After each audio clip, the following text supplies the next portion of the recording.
Joe, Jason said there were a lot of positives to take away over these last two matches despite not picking up any points. From your vantage point on the pitch, what can you take away from those matches, but also what can be improved upon?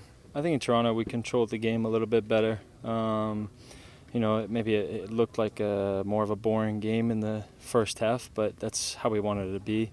We got in 0-0, and then, you know, going into the second half there, just a couple errors, but really, you know, it's a good game. It's a hard place to play, and it's a good opponent. So, you know, we'll look forward to this weekend.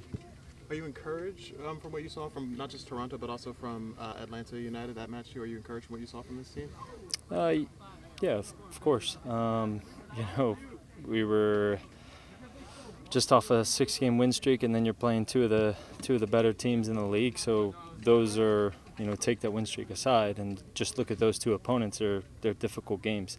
So overall, you know, it's not the results we wanted, but again, we'll look forward to this weekend.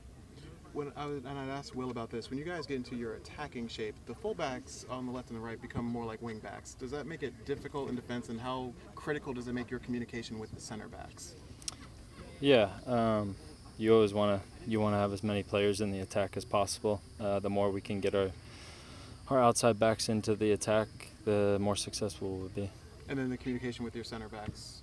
Yeah, we do it here in training because it's nearly impossible to hear on the field. So, you know, we do it here to keep them locked on and engaged for our proactive defending.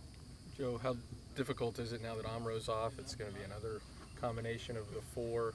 Does that just go back to what you're doing in practice to try and create that, I guess, connection? Yeah, I mean, we've seen a few different center backs here, so it's not really too big of an issue right now.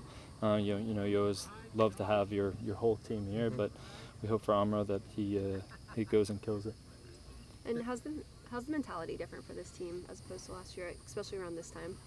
Yeah, I think we're just a little bit more balanced and, you know, a little bit more consistent.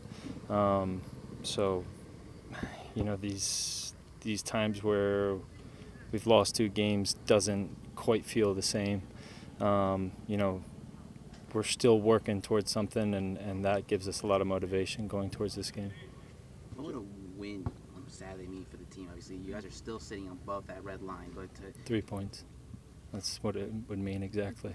In terms of, I guess, instilling that confidence when you guys embark in a 3-game road stretch as well.